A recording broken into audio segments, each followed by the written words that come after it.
ආයුබෝවන් විශේෂ පුවතක් වෙතයි අවධානය යොමු කරන්නේ. අද උදෑසන සිට ඊශ්‍රායලය ඉරානය වෙත ප්‍රහාර මාලාවක් එල්ල කළ තිබෙනවා. ජාත්‍යන්තර මාධ්‍ය වාර්තා කරන්නේ මෙම ප්‍රහාර මාලාව මිසයිල් ප්‍රහාර මාලාවක් බව. මේ අනුව ඉරානයේ ටෙහෙරාන් නගරනුවර ඉලක්ක කරගනිමින් මේ ප්‍රබල ප්‍රහාර මාලාව එල්ල කර තිබෙන්නේ. මෙය පූර්ව බංග ප්‍රහාරයක් බව තමයි ඊශ්‍රායල් ආරක්ෂක අමාත්‍යවරයා සඳහන් කරන්නේ. පූර්ව බංග ප්‍රහාරයක් යනුවෙන් හැඳින්වෙන්නේ තමන්ට එල්ලවන ප්‍රහාරයක් වළක්වා ගැනීම සඳහා එල්ල කරන ලද ප්‍රථම ප්‍රහාරය පූර්ව බංග ප්‍රහාරයක් ලෙස හැඳින්වෙනවා. මේ අනුව මෙය පූර්ව බංග ප්‍රහාරයක් ලෙස තමයි ඊශ්‍රායලය සඳහන් කර තිබෙන්නේ. ඒ වගේම ජාත්‍යන්තර මාධ්‍ය වාර්තා කරන ආකාරයට මෙම ප්‍රහාරය සඳහා ඇමරිකානු ගුවන් හමුදාවත් ඍජුවම දායකත්වය ලබා දුන් බවත් ජාත්‍යන්තර මාධ්‍ය රසක් වාර්තා කරනවා. ටෙහෙරාන් නගරනුවර මධ්‍යම ප්‍රදේශයේ සහ නැගෙනහිර ප්‍රදේශවල ප්‍රබල පිපිරීම් වාර්තා වන බව දැනට විවිධ ජාත්‍යන්තර මාධ්‍ය ඔස්සේ හුවමාරු වන වීඩියෝ දර්ශන වලින් සහ වාර්තා වලින් පැහැදිලි වෙනවා. මේ අතර ඉරානයේ උත්තරීතර නායක අයතුල්ලා අල් ඛොමේනිගේ කාර්යාලය ආසන්නයේ එක් ප්‍රහාරයක් එල්ල වී ඇති බවත් සඳහන්. මේ අනුව ඊශ්‍රායලය මේ වන විට ඊශ්‍රායලයක් තමන්ට එල්ල වී හැකි ප්‍රහාරයක් සම්බන්ධයෙන් පූර්ව සූදානමක් තිබෙනවා. දැනට වාර්තා කරන්නේ හදිසි තත්ත්වයක් ප්‍රකාශයට පත් කර ඒ වගේම ප්‍රතිප්‍රහාර සඳහා වන සූදානමක් තිබෙන බව. ඒ වගේම අනතුරු ඇඟවීමේ සයිරන් නලා ඊශ්‍රායලයේ පුරා නාද වී ඇති බවත් ජාත්‍යන්තර මාධ්‍ය වාර්තා කරනවා.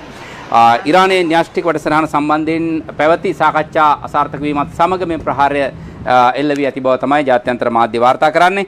මේ අනුව මේ අතරෙම තවත් කාරණයක් වාර්තා කරනවා. ප්‍රධාන පෙළේ ජාත්‍යන්තර මාධ්‍ය නොවුනත් විවිධ වෙබ් අඩවි සහ අනෙකුත් මාධ්‍ය වාර්තා කරන ආකාරයට ඉරානයේ සමග පවතින ආතතිය මැද සිරියාව, කටාර් සහ බහරේන යන රටවල පිහිටි හමුදා කඳවුරු වලින් ඇමරිකානු හමුදා ඉවත් කර ගැනීමට කටයුතු කර තිබෙන බව තමයි මෙම සෙසු මාධ්‍ය වාර්තා කර තිබෙන්නේ. පෙබරවාරි 23 වෙනිදා සිටම කලාපවල සිටි සෙබළුන් සහ යුදෝපකරණ මාරු කර ඇති බව තමයි දැනට වාර්තා කරන්නේ.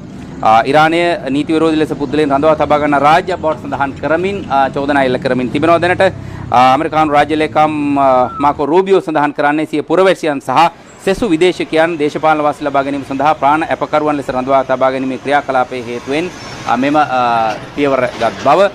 කෙසේ වෙතත් දැනට තිබෙන තත්ත්වය තමයි දැනට ජාත්‍යන්තර මාධ්‍ය වාර්තා කරන්නේ ඉරානයේ ටෙහෙරාන් නගරනුවර ප්‍රදේශ ගණනාවකට ප්‍රබල ගුවන් ප්‍රහාර එල්ල කර තිබෙනවා. මිසයිල් ප්‍රහාර ලෙස මේ ප්‍රහාර එල්ල වී තිබෙන්නේ. ඒ වගේම ජාත්‍යන්තර මාධ්‍ය සඳහන් කරනවා මේ ප්‍රහාර සඳහා ඇමරිකානු ගුවන් හමුදාවේ ඍජු දායකත්වය ලැබෙන බව. මේ අතර දැන් ජාත්‍යන්තර මාධ්‍ය වාර්තා කරන තවත් පුවතක් වෙත අවධානය යොමු කරනවා. ඉරානය තමන්ගේ ගුවන් කලාපය වසා දමා තිබෙනවා.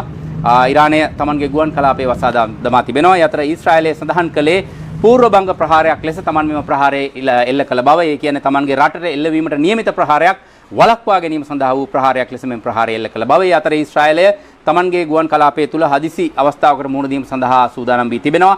රට පුරා සයිරන් නලා නාද කරමින් ප්‍රහාරයකට සූදානම් වන බව තමයි ජාත්‍යන්තර මාධ්‍ය වාර්තා කරන්නේ. මේ තමයි පවතින තත්ත්වය. මේ අතරේ ප්‍රධාන පෙළේ නොවන එහෙත් සෙසු මාධ්‍ය රසක් වාර්තා කරන්නේ ඇමරිකාව තමන්ගේ කඳවුරු හමුදා කඳවුරු සිරියාව, කටාර්, බහරේන යන රටවල පිහිටි හමුදා කඳවුරු වලින් ඇමරිකානු හමුදා ඉවත් කරගෙන තිබෙන බවත් වාර්තා කරනවා. මේ අනුව පවතින තත්ත්වය ඉරානයත් යුද්ධයකට සූදානම්ව තිබෙන බව සහ ඒ වගේම ඊශ්‍රායලය ප්‍රහාරයකට සූදානම්ව තිබෙන බව තමයි දැනට වාර්තා කරන්න තිබෙන්නේ. මේ ඉරානයට දැන් මිසයිල් ප්‍රහාර මාලාවක් එල්ල වී තිබෙනවා. මේවා ප්‍රබල ප්‍රහාර බවයි වාර්තා වෙන්නේ. මෙහි ඉරානයේ ආධ්‍යාත්මික නායකයාගේ කාර්යාලය අසලටත් මේ ප්‍රහාරයක් එල්ල වී තිබෙන බවත් ජාත්‍යන්තර මාධ්‍ය වාර්තා කරනවා. අපි බලාපොරොත්තු වෙනවා ඇතිවන තත්ත්වයන් පිළිබඳ අලුත්ම තොරතුරු ඔබට විටින් විට ගෙනීම සඳහා.